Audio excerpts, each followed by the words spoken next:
Hi everyone, welcome to a very special episode of Fanfics and Chill.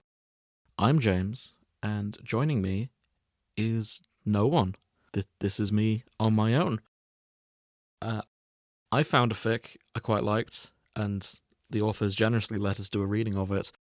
But the way it is written, it's written as a single letter, and there weren't really any other parts to it, so I felt like instead of doing it in our usual stance where all three of us get together and kind of talk through it and do commentary, maybe I should just read it by myself. So, today we have Iridescence by Milieu.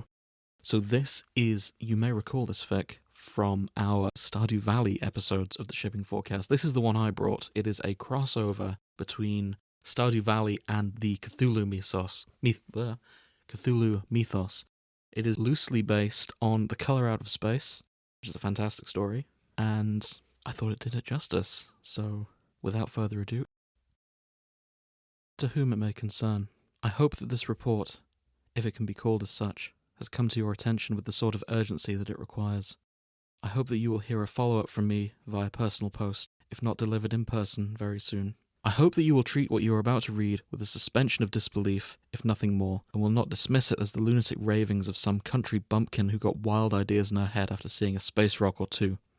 It is hardly the case that I'm uneducated, after all, and I'm certainly familiar with the sort of meteorites that have been uncovered from time to time in my home region of Stardew Valley. The specimen recovered from Stardrop Farm, and the events which follow, remain quite unlike anything that I have experienced. This section is... They put a line through this section. Indeed, I hope to never experience anything like them ever again once the metaphorical dust has settled. I fully expect that none who read my account will be able to compare it to anything they themselves have known. This section is also scribbled out. I hope that the kind of things that I'm preparing to recount have never happened anywhere outside the valley, and that they never will again. I can't begin to fathom the implications laid out of any alternative. I think that I would only make myself sick with dread if I tried. I was born and raised in Stardew Valley, in a little place called Pelican Town. It's not much of a town now, but I can recall it being quite the centre of activity in my early childhood. Much of that was thanks to the farm. Stardrop Farm, which shares a namesake with the valley itself in the rare Stardrop fruit, was a pillar of the local economy for Pelican Town. It wouldn't be an exaggeration to say that the commerce that the farm supported was absolutely vital to the town's well-being. Its original owner, Mr. Ezra Gardner, passed on several years ago, and I can say with the confidence of someone who lived through the preceding years that the loss of his farm's economic support was devastating. Around 4 years ago, Ezra Gardner's granddaughter, Hazel, arrived in Pelican Town and took up residence on Stardrop Farm. About Hazel personally, I can tell you only a little. She was a friendly face, but I didn't get to know her before I left Pelican Town to pursue my master's degree at your esteemed Miskatonic University. I know that she herself came from the nearby city of Zuzu prior to moving to the valley, and that she was some sort of office clerk or secretary in the employ of the Joja Corporation, who themselves recently vacated their operation in Stardew Valley. This is scribbled out. In what I now consider to be a very wise move, even if their reasons for doing so at the time were extremely frivolous. The letter continues. By all accounts, Hazel adjusted to farm life like a fish to water, as the saying goes. Certainly, she had it turning a profit just like her grandfather had within a few seasons. She took a lead role in the restoration of Pelican Town's community centre and married a young man named Alex Mulner. Alex was a lifelong resident of Pelican Town, as I was. Like Hazel, I didn't know him well, but I know that he had been a star athlete while in school, and that he had spent much of his time afterwards living with and caring for his grandparents, George and Evelyn Mulner. He'd had a troubled childhood, which is what eventually led to his grandparents becoming his sole caretakers. From what I understand, his father was, this is scribbled out, an alcoholic unfit to be a father, not a part of his life from a young age, and his mother died from some illness when he was a teenager. From what I heard after the wedding, in brackets, I was unable to attend due to my responsibilities in my master's program, but my family attended. Alex took his wife's name, moved in on the farm, and took to it just as Hazel had. This is also scribbled out. I had heard that they were planning on having a child back before the strangeness began. I'm thankful that they didn't. The letter continues. My father, Demetrius Moore, is a scientist much like myself. He instilled the love of knowledge in me ever since I was a child. and I had spent many years assisting him in his home lab before I ever saw a true chemistry lab, such as those located on Miskatonic's campus. I know from his research that Stardew Valley had long been home to local flora, fauna, and other natural phenomena. One such phenomenon was the meteorite which landed on Stardrop Farm. Unfortunately, I have only second-hand knowledge of the events which transpired immediately after its landing and discovery. My father is not an imaginative man, however, and given my experiences later on which tie into the meteorite's existence, I believe that his account was embellished little, if at all. The story goes as follows.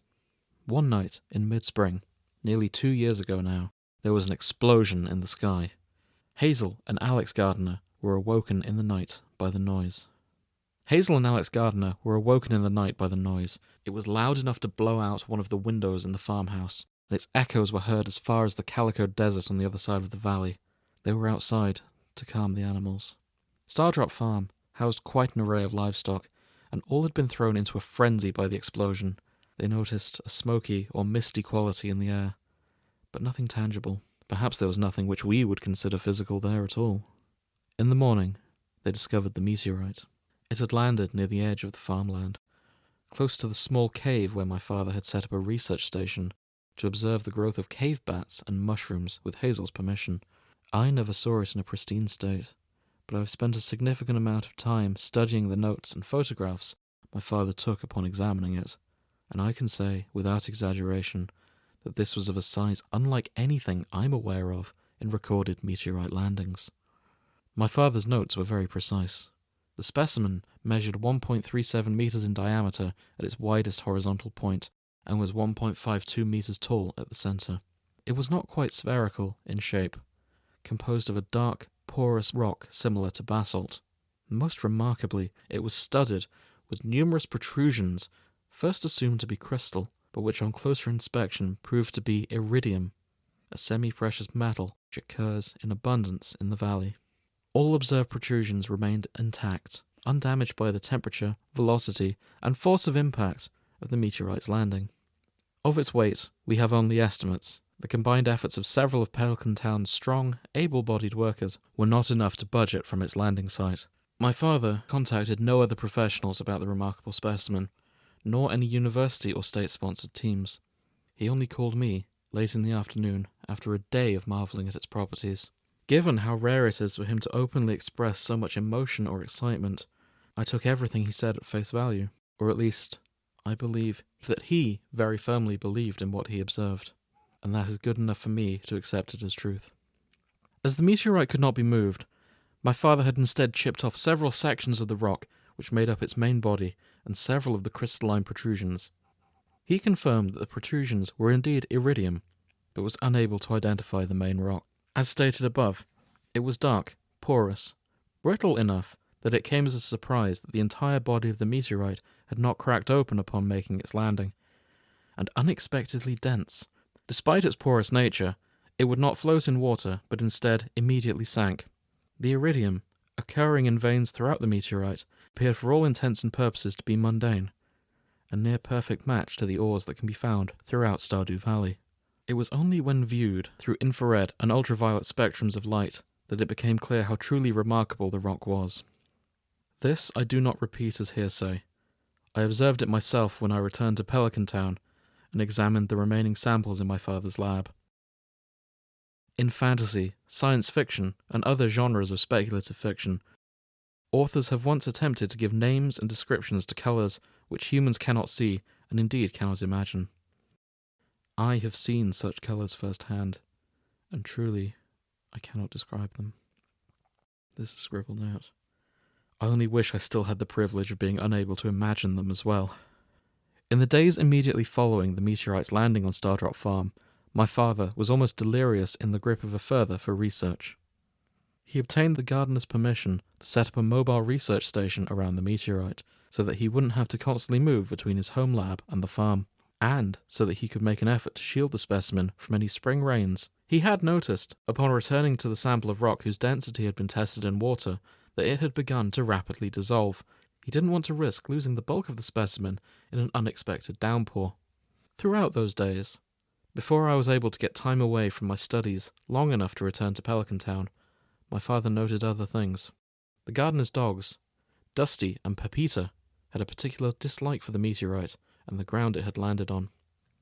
My father theorized that it bore some alien smell that they could detect and that humans could not, and it was this that deterred them from approaching it and had caused their hackles to rise if approached by someone who had handled it.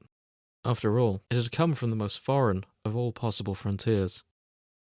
It was not until later on that he realized that the fruit bats, which had inhabited the nearby cave, were slowly but surely dwindling in number.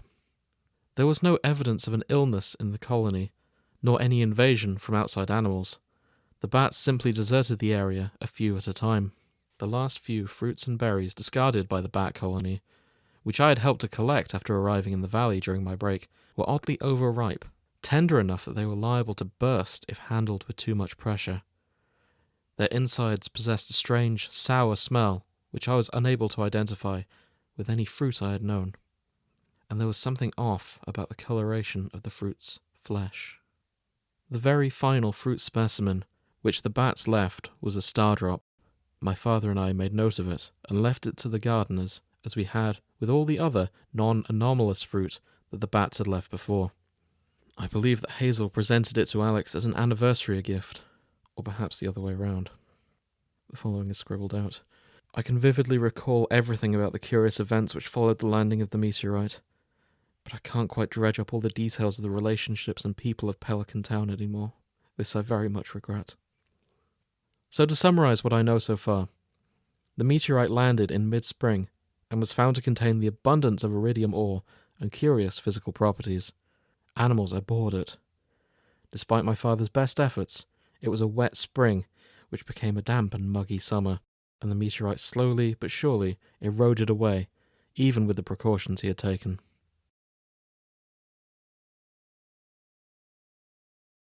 It was late in the summer when the specimen finally crumbled and dissolved completely. All that was left of it were the samples my father had preserved in his lab. Townsfolk reported a strange, hazy mist in the air over Stardrop Farm, not unlike that which the gardeners had reported the night the meteorite had fell for the next few days. Around that same time, Hazel Gardner came calling at my family's home. She complained that the well on the farm had lately been providing water of an odd, somewhat unpleasant taste, and which possessed an unusual iridescent sheen, and she was convinced that some sort of oil contamination had affected the groundwater. I accompanied her back to the farm and observed the water for myself, confirming that what she said was true, though the colours which floated on the water's surface did not seem to me to quite match up with the unusual sort of colour and pattern which I would associate with an oil slick. I took a sample of the water back to my father's lab for analysis and advised Hazel to avoid drinking water from the well and the taps until we had determined whether it was contaminated, and in what way. I would like to believe that, at least for a while, gardeners took my advice. They were intelligent people, and Hazel was well-travelled. They weren't the sort to regard science with suspicion and to dismiss its conclusions, especially after they had gone to the trouble of seeking help from me in the first place. Given what eventually happened, however, I must accept that they grew tired of the inconvenience of buying bottled fresh water when they had a perfectly serviceable well right in the backyard. I must accept that, because the alternative is that the effects of the meteorite had an even stronger and stranger grip on Stardew Farm than even I would come to realise, and that this alternative conclusion is supported by nothing concrete, nor do I wish to entertain it for long. The following is scribbled out. I have my doubts. I will always have my doubts. It is the curse of a scientifically inclined mind and of the things that I have seen. The letter continues. That year, Pelican Town was shocked by the abundance of iridium ore discovered in the depths of its mines. Never in the town's history had such a haul of the precious metal been made. It would not do to say, even metaphorically, that they had struck gold, for gold is already abundant in the mines, and iridium is far rarer and more precious. In the fall, not long before I returned to Miskatonic to resume my graduate work, Alex Gardner fell ill. I assisted Pelican Town's physician, Dr. Harvey Blackwood, in Alex's initial care. I had worked as a nurse under Harvey, Dr. Blackwood, after completing my undergraduate work, and still offered my services during the times that I was back in Pelican Town, as he was the town's only doctor and had no formal help. Alex had reportedly been feeling weak and short of breath in the weeks prior to finally ending up in the clinic. Blaming it on the particularly damp year and Alex's constant working and exercising in the outdoors. He was prescribed an antibiotic and bed rest and sent on his way. Afterwards, I called Dr. Blackwood's attention to the chest x-ray that I had taken for Alex. The pocket of air consolidation, which we had identified on the x-ray, seemed to me to be of peculiar, strangely irregular shape, and its colouring reminded me of something metallic, as though it were an artificial foreign object within the lung. This was eventually dismissed as an error created by the machine, thanks to its age. Alex had lived in Pelican Town all his life, and Dr. Blackwood had access to all his medical records. He had never had any metal implanted in his body for any reason. Shortly after this, I returned to Arkham and to Miskatonic's campus and resumed my studies. The excitement of the meteorite had eventually faded, and nobody at the time connected it with anything that had happened lately.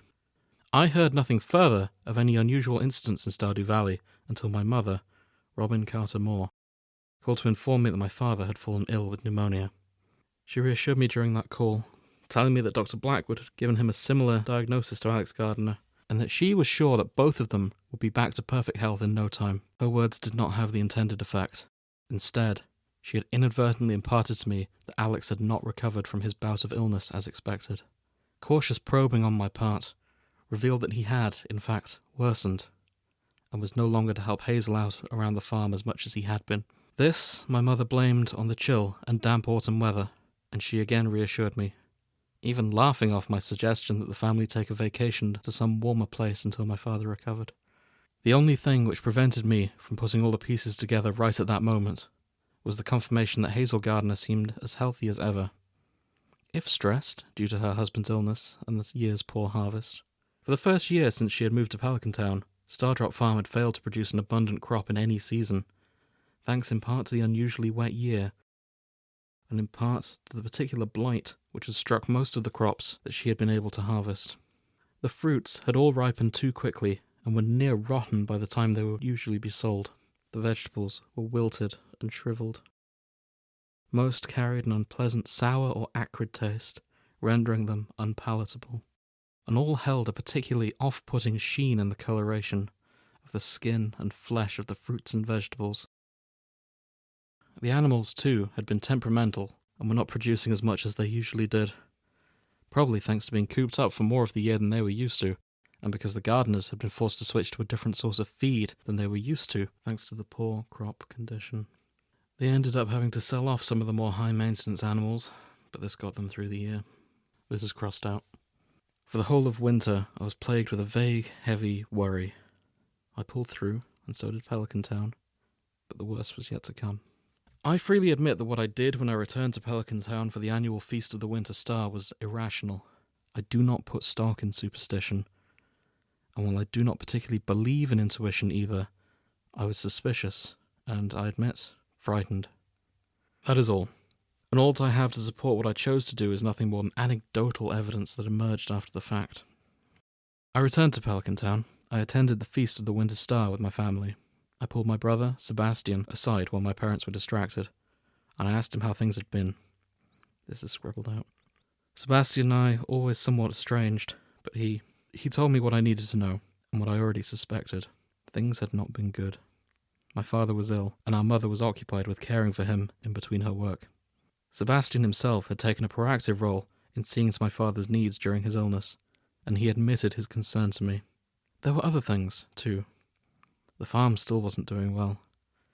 Alex had steadily deteriorated, and his grandparents' health also seemed to be failing, probably due to the strain of Alex's illness and their frequent visits to the farm, on top of their advanced age. The gardener's dog had broken loose from their pen one night and run off into the darkness, barking and frothing mad for no discernible reason, and they hadn't returned. People had begun seeing strange things about the farm at night after the dogs disappeared. By people, I surmised that Sebastian meant his longtime friend and on-and-off girlfriend Abigail LaCroix, and I doubted Abigail's credibility as a source, but it was yet another small piece of unsettling news to add to the rest. There was no clear explanation I could draw from what Sebastian told me. I still wasn't convinced that there was an explanation that could account for anything. It was possible that this had simply been a deeply unfortunate year for the town, and for the gardeners in particular. Though I do not believe very much in suspicion, intuition, fates, magic, or anything like that, I had difficulty in chalking all these happenings up to coincidence, and so I took action. That night, several hours after my family had gone to bed, I snuck out of my room and into my father's lab. He had not worked in it for some time thanks to his illness, and the lab's contents were much as I remembered them being when I had last been home. I located the samples he had saved from the meteorite. I took them from the house and into the town, and then out into the Cindersnap forest, which borders Pelican Town to the west. In the far southwestern part of the forest, there is a garbage dump and a locked gate which leads to the town's sewers. I must confess that not all of the skills which I had developed through a lifetime of scientific curiosity have strictly kosher applications. Among other hands-on skills, I am quite adept at picking locks. I picked the lock on the sewer gate, took the samples within, and disposed of them inside the waste depository. Then I left, relocked the gate, and returned home in the early hours of the morning. By the time my family woke, the fresh snow had covered all evidence of my nighttime transgression. The missing samples were not discovered until far later, after my father had recovered from his illness, and by that point I believe he may have been as relieved as he was disappointed to find that they were gone. As I have said, what I did was irrational. However, I also believe that what I did was right. I cannot be triumphant when I say this. I have only the knowledge of what happened afterwards to reassure me, and what happened is this. My father did recover. Alex Gardner did not. Alex died early in the spring. His grandparents had both passed away by midsummer, within a week of each other. I attended both funerals. This is scribbled out. And I was selfishly relieved that it was not my father's funeral. Just before I returned to Arkham, before I left Pelican Town for the penultimate task, Dr. Blackwood called me into his clinic. He had something curious to show me, something concerning. It was, perhaps, a violation of the oaths he had taken as a doctor, but I had long been Harvey's help and he was at loss. He showed me the x-rays he had taken of Alex's lungs in the months and weeks leading up to his death. What Harvey had observed on those x-rays, that which I also observed with my own eyes, was no machine error. What we had initially believed to be a concentration of air in one of the lungs, displaying an unusual shape and sheen thanks to the outdated machinery, had grown. Its form was unmistakably crystalline. Also unmistakable was the anomaly's striking resemblance to a cluster of iridium. I will confess that I do not remember what Dr. Blackwood and I spoke of after he showed me this. I will confess that I cried, and that he comforted me, and that I set out to return to Arkham 2 days earlier, because I could no longer stand to be in my hometown with all the questions which now haunted me. Before I left, however, I went to Stardrop Farm one last time. Though it was late summer, no crops had been planted that I could see. The trees and bushes bordering the field were shriveled and grey. I could hear the insistent, hungry lowing of cattle from the barn. I caught a stench of mingled feces and decay as I passed the chicken coop. Farmhouse door was standing open with no apparent regard for the insects which buzzed in and out. Though the weather was hot and very dry in contrast to the previous summer, I could see smoke of a particularly oily quality rising from the chimney. As I approached, I noted that the smoke's stench was also especially foul. Hazel Gardner emerged from the farmhouse before I reached it, carrying a shovel. She had been healthy while her husband was ill, but she looked healthy no longer. Her skin was pallid, her face sunken and hollow, her hair brittle and unwashed. Her athletic frame had grown thin and almost frail. She wore no gloves, and I observed under her fingernails both dirt and something which looked worryingly like blood. Her eyes were very, very bright, in a way reminiscent of someone struck with fever. She took notice of my presence and acknowledged me with a nod, but she did not approach or speak to me. Instead, she walked to the well around the side of the house, and she began to dig. I cannot say exactly why I followed her, or why I struck up a conversation. Our exchange was as follows. "Hazel," I began, "what are you doing?" She did not look up at me. "I'm going to get what's down there." "What is down there?" Hazel made a vague gesture with one arm before she resumed digging. "I don't know what it is. I don't think it knows what we are either." "Is it aware?" "Maybe. Maybe." "Maybe," I echoed. At this point, between what I had seen at Harvey's, the state of the farm, and Hazel herself, and this bizarre conversation which I was not, and still am not sure why I began or continued. I was feeling very faint. She nodded and continued digging around the edge of the well. A rock was dislodged from the well's rim and tumbled into the water with a faint splash. I caught an acrid whiff of air and could have sworn that I saw a barely visible vapour of indescribable colour waft up. "What are you burning?" I asked. I was quite struggling to ground myself by this point. "The dogs." Hazel spoke with a monotone much like a person suffering shock. In all likelihood, she was indeed in shock, but I could not bring myself to try to do anything for her. Even if I had been able to try, I sincerely doubt that I would have been successful. "They were in the well," Hazel continued. I believe that I only nodded in her reply to this. She did not say anything else, and we were both silent for several minutes. After a while, I noticed that dusk was beginning to fall, and I was struck with a sudden and inexplicable dread at the thought of seeing the farm at night. I began to move away, and Hazel did not acknowledge my departure, for I had fully moved out of sight. Before I fully moved out of sight, one final thing occurred to me, and I turned back. I am sure that I was not the only one to ask why these horrible things had happened in Pelican Town, and why they had befallen on such good, hard-working people. I was, however, probably the only person to address such a question to Hazel. It is a fact of psychology that one automatically assumes that the conditions in which one was raised are normal, and will not reconsider this unless presented with something contradictory. Until that late afternoon conversation, until I had that one last nagging thought, until I asked and Hazel answered, I had never questioned life in Stardew Valley very much at all. Now, I have quite an overwhelming amount of things to question indeed. Why is it here? Hazel finally paused her digging and looked at me. She blinked once, slowly. Her voice came to me sounding very faint. It likes it here. It's been here lots of times before. In hindsight, I believe that this was the point in which I began having a panic attack. Therefore, I cannot say for certain if what I believed Hazel said to me next was what I really heard. I can't think of any similar statement she may have made that I misheard. It knew my grandfather, too. When I next came to, I was already on the train to Arkham with my luggage beside me. That was not the end of the thoughts which plagued me on the matter. The research I delved into, which revealed some very unsettling things indeed about how far outside the norm some of the phenomena in Stardew Valley are, or my involvement with the valley itself, though the latter will soon hopefully come to an end. This entire section is scribbled out. I've deciphered it as best I can. Star drops don't grow anywhere else in the Fengill Republic. Why do they only grow here? Why do they have such strange effects on those that eat them? Iridium is one of the rarest elements in the world, and yet it occurs in abundance within the valley and seems to be increasing every year. Is it truly increasing? A metal can't grow. Nobody ever seems to have found the amount of iridium in this valley anomalous, but then nobody from outside the valley has ever been called upon to check. Things grow here which shouldn't grow, in ways that shouldn't be possible. There are legends of races of people who came from the sky and who dug their way up from underground, and there have been strange sightings in the mines and the forest, strange noises heard at night and during rainstorms from the forest tower and from the underground.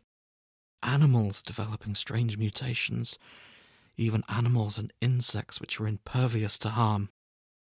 So many people complain about being trapped here, but so few ever leave.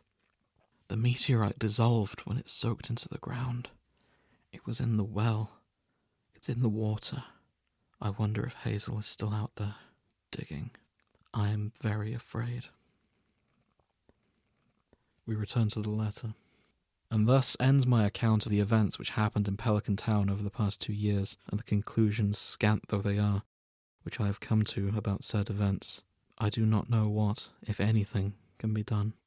I hope to follow up this letter in person, circumstances allowing. As for myself, I'm going to return to Stardew Valley one last time.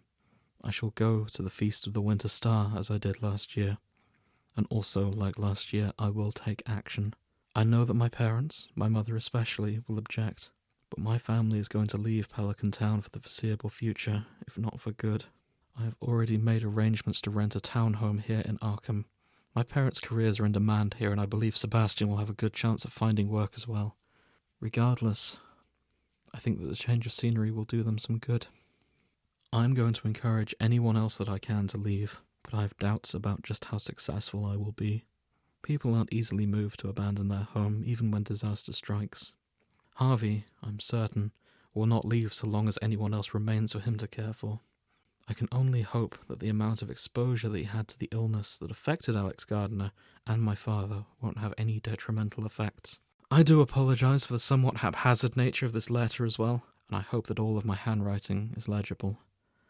I have edited it very hastily in an attempt to keep things as objective and concise as possible. Accordingly, I ask that you ignore any passages which I have struck out. I hope to be able to speak with your department at Miskatonic's sister campus in person soon in order to get a second opinion. I hope that I will be successful in what I plan to do in Pelican Town. I hope that I will not be too late to save at least a few, and I hope that I will be able to face the consequences bravely, the knowledge that I have done the right thing. I am a mechanical engineer by trade, but I have always had a knack for chemistry as well. There will be snow on the ground, but I'm sure that the trees and bushes surrounding Stardrop Farm will be as dry and shriveled as they were the last time I was there, and that they will burn with little trouble. I do not know what will become of Hazel. I do not think she can be saved if she refuses to leave. If that is the case, I believe what I plan to do will be merciful. Wish me luck. Yours truly, Maru Carter-Moore. I thought that was pretty good. I kind of want to say statement ends, but I know that's taken. Yeah, thanks for listening, everyone. Stick around. We may read more fics here. And if you have anything you'd like us to read, send it in to the fanshippingforecast@gmail.com. That's it for now. Take care, everyone. Good night.